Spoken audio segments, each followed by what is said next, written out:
Just making a real quick type test video of a new Franken switch that I made. I want to thank a fellow subredditor, a redditor, for providing these Polia housings. I took these and actually I started with 67 gold plated springs, but I went to 62.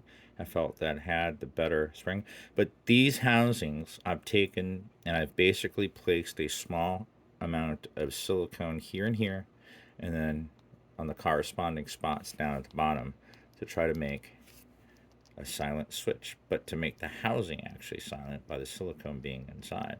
Now, it is taking away a slight amount of travel, I'd say at the most half of a millimeter, but it's really not noticeable. But this is a silent stem. I mean, they have been oiled, so that little bit of noise you hear is actually probably this one was lubed a little bit too much, but actually once you start pressing them down, they get normal. So I went ahead and just quickly put these inside of a tester 68, which is literally a switch tester, and just picked some caps that I hadn't tested yet, and just realized it didn't have the enter key with it. Yay. It had everything else, but not an enter key.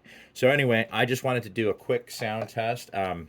I hate giving names to things. I mean, obviously we're using the brown stem from a Gatoron, and we're using the Kale Polia housing, and it's silent. So if people want to name it, I guess Brown Polia silent, or silent Polia brown, or silent Brown Polia. I don't know. I just thought this was pretty cool that I was able to make a silent switch by myself, and it actually works. So here's the sound test.